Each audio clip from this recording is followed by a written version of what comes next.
श्री कृष्ण कहते हैं, जो कर्म निष्काम भाव से ईश्वर के लिए किए जाते हैं वे बंधन उत्पन्न नहीं करते। वे मोक्ष रूप परम पद की प्राप्ति में सहायक होते हैं।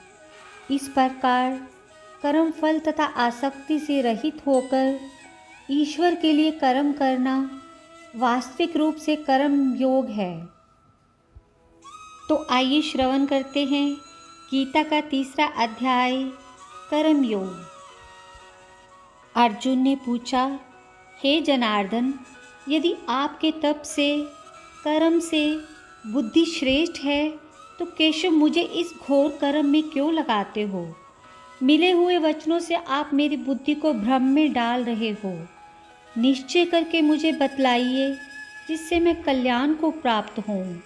श्री कृष्ण जी बोले, हे निष्पाप अर्जुन, मैं पहले समझा चुका हूँ कि इस श्लोक में 2 प्रकार की निष्ठा कही गई हैं। एक तो सांख्य वालों का ज्ञान योग और दूसरा योगियों का कर्म योग। कर्मों का प्रारंभ न करने से ही कोई निष्कर्म नहीं कहलाता और कर्मों का त्याग करके संन्यास करने से ही किसी को सिद्धि नहीं मिल जाती। मनुष्य क्षण भर भी कर्म किए बिना नहीं रह सकता। प्रकृति के गुण ही सब मनुष्यों को कुछ न कुछ कर्म करने में लगाते रहते हैं। जो अज्ञानी कर्मेंद्रियों को रोककर आत्मचिंतन करने के बहाने विषयों की चिंता करता है, वह पाखंडी मिथ्याचारी कहलाता है।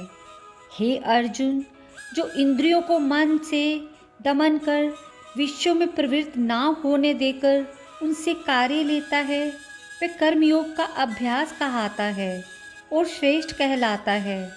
अपने धर्म के अनुसार नियमित कर्म करो, क्योंकि कर्म ना करने से कर्म को करना अच्छा है। बिना कर्म किए तुम्हारे शरीर का निर्वाह ही नहीं हो सकता। हे कौन्ते, यज्ञ के निमित्त किए जाने वाले कर्मों को छोड़कर जितने कर्म हैं उनके करने से मनुष्य को बंधन होता है। अतएव तुम फल की इच्छा त्याग कर यज्ञ के लिए ही कर्म करो। सृष्टि के आरंभ काल में ब्रह्मा जी ने यज्ञ सहित प्रजा को उत्पन्न कर प्रजा से कहा था कि यज्ञादि कर्म करके वृद्धि को प्राप्त होगे।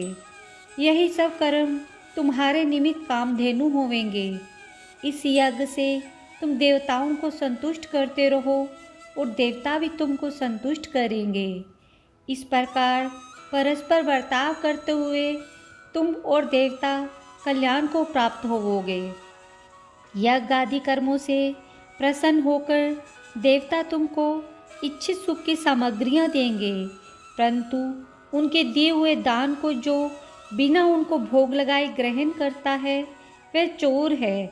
5 महायज्ञ करके जो शेष बचा हुआ भोग ग्रहण करते हैं वे सब पापों से मुक्त हो जाते हैं, और जो अपने ही निमित्त अन्न पकाते हैं वे पापी पुरुष पाप को ही भक्षण करते हैं। अन्न से प्राणियों की उत्पत्ति होती है।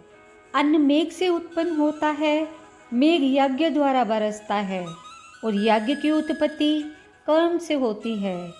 कर्म की उत्पत्ति ब्रह्मा से हुई है और ब्रह्मा अक्षर परमात्मा से। इस कारण सदा सब पदार्थों में रहने वाला जो ब्रह्मा है वह सब यज्ञों में प्रस्तुत है।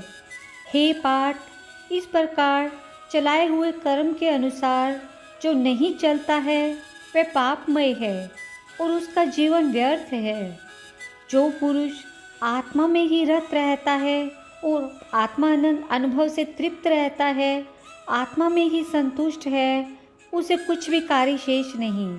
वह कोई कर्म करे या ना करे, उसको कोई प्रयोजन अथवा लाभ नहीं है, और किसी प्राणी से अपना लाभ कर लेने की भी उसे कोई आवश्यकता नहीं। इसलिए तुम भी फल की प्राप्ति की इच्छा त्याग कर कर्तव्य पालन करते रहो, क्योंकि फल की इच्छा त्याग कर कर्म करने वाला पुरुष मोक्ष को प्राप्त होता है। राजा जनक आदि ने भी कर्म सिद्धि पाई है। इस प्रकार तथा लोक संग्रहण को देखते हुए भी तुमको कर्म करना उचित है। श्रेष्ठ पुरुष जिस कर्म का आचरण करते हैं दूसरे मनुष्य उसी के अनुसार चलते हैं, और वह जिसको प्रमाणिक मानता है उसी को लोग भी उत्तम मानते हैं।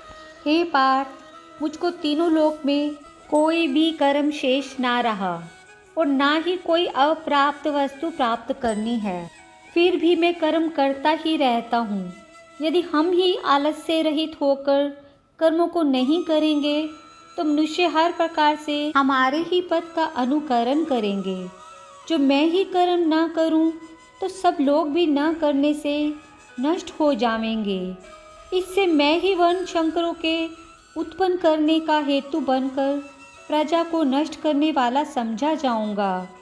जिस प्रकार अज्ञानी फल की इच्छा करके कर्म करता है, वैसे ही फल की इच्छा ना करते हुए ज्ञानी को लोक शिक्षा की इच्छा रखते हुए कर्म करना उचित है। कर्म में आसक्त अज्ञानियों की बुद्धि में ज्ञानी भेदभाव उत्पन्न ना करें, परंतु आप स्वयं कर्म करता हुआ उनसे भी प्रसन्नता पूर्वक कर्म करावे। हे अर्जुन, नर कर्म प्रकृति के गुणों करके ही उत्पन्न होते हैं, परंतु जिनकी बुद्धि अहंकार से भ्रष्ट है, ऐसे मूर्ख लोग समझते हैं हम करता हैं, परंतु जो गुण और कर्म के विभाग का सच्चा तत्व जानता है वह ज्ञानी पुरुष ये समझकर इनमें आसक्त नहीं होता कि गुणों का ये खेल आपस में हो रहा है। प्रकृति के गुणों करके भूले हुए मनुष्य गुणों और कर्मों में आसक्त होते हैं। उन अल्पज्ञ मंदों को ज्ञानी पुरुष कर्म योग से चलायमान ना करें। हे अर्जुन, आध्यात्म बुद्धि से सब कर्मों को तुम मुझ में अर्पण करके कर्म फल की आशा ममता इनको छोड़कर संग्राम करो। जो पुरुष श्रद्धापूर्वक मेरे वचनों पर दोष दृष्टि ना करके मेरे इस मत के अनुसार आचरण करते हैं, वे लोग कर्म बंधन से निश्चय ही मुक्त हो जाते हैं। और जो अज्ञानी इस मत पर दोष दृष्टि करते हुए इनको ग्रहण नहीं करते, वे संपूर्ण ज्ञान से रहित हैं, उनको नष्ट हुआ जानो। ज्ञानी मनुष्य भी अपनी प्रकृति के अनुसार आचरण करता है। जीवन मात्र अपने स्वभाव के अनुसार रहते हैं, वहाँ हट करने से क्या होगा।